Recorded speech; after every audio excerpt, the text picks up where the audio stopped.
شروع اللہ کا نام لے کر جو بڑا مہربان نہایت رحم کرنے والا ہے۔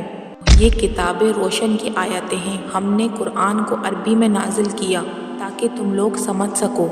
اے پیغمبر، ہم نے اس قرآن کے ذریعے سے جو ہم نے تمہاری طرف بھیجا ہے تمہیں انتہائی اچھا قصہ سناتے ہیں، تم اس سے پہلے بے خبر تھے۔ جب یوسف نے اپنے والد سے کہا کہ ابا، میں نے خواب میں 11 ستارے، سورج اور چاند کو دیکھا ہے، دیکھتا کیا ہوں وہ مجھے سجدہ کر رہے ہیں۔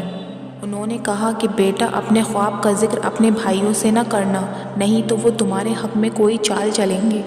کچھ شک نہیں کہ شیطان انسان کا کھلا دشمن ہے، اور اسی طرح اللہ تمہیں برگزیدہ اور ممتاز کرے گا اور خواب کی باتوں کی تعبیر کا علم سکھائے گا۔ جس طرح اس نے اپنی نعمت پہلے تمہارے دادا پردادا ابراہیم اور اسحاق پر پوری کی تھی، اسی طرح تم پر اور اولاد یعقوب پر بھی کرے گا۔ بے شک تمہارا پروردگار سب کچھ جاننے والا ہے، حکمت والا ہے۔ ہاں، یوسف اور ان کے بھائیوں کے قصے میں پوچھنے والوں کے لیے بہت سی نشانیاں ہیں۔ جب انہوں نے آپس میں تذکرہ کیا کہ یوسف اور اس کا بھائی ابا کو ہم سے زیادہ پیارے ہیں، حالانکہ ہم جماعت کی جماعت ہیں، کچھ شک نہیں کہ ابا کھلی غلطی پر ہیں۔ یوسف کو یا تو جان سے مار ڈالو یا پھر کسی ملک میں پھینک آؤ، پھر ابا کی توجہ صرف تمہاری طرف ہو جائے گی اور اس کے بعد تم نیک لوگوں میں ہو جاؤ گے۔ اس میں سے ایک کہنے والے نے کہا کہ یوسف کو جان سے نہ مارو، کسی اندھے کنویں میں ڈال دو، کوئی راہگیر اسے نکال کر کسی دوسرے ملک میں لے جائے گا۔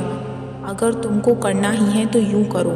یہ مشورہ کر کے وہ اپنے والد سے کہنے لگے، ابا جان، کیا سبب ہے کہ آپ یوسف کے بارے میں ہمارا اعتماد نہیں کرتے، حالانکہ ہم اس کے خیرخواہ ہیں؟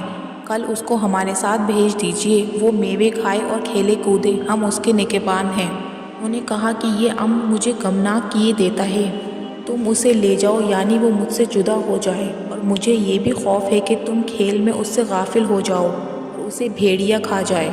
وہ کہنے لگے کہ اگر ہماری موجودگی میں ہم ایک طاقتور جماعت ہیں، اگر اسے بھیڑیا کھا گیا ہم بڑے نقصان میں پڑ جائیں گے۔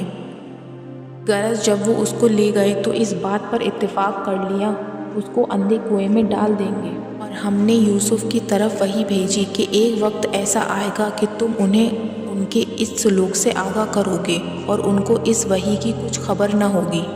یہ حرکت کر کے وہ رات کے وقت باپ کے پاس روتے ہوئے آئے اور کہنے لگے، ابا جان، ہم تو دوڑنے میں اور ایک دوسرے سے آگے نکلنے میں مصروف ہو گئے اور یوسف کو اپنے اسباب کے پاس چھوڑ گئے تو اسے بھیڑیا کھا گیا، اور ان کے کرتے پر جھوٹ موٹ کر لہو بھی لگا لائے۔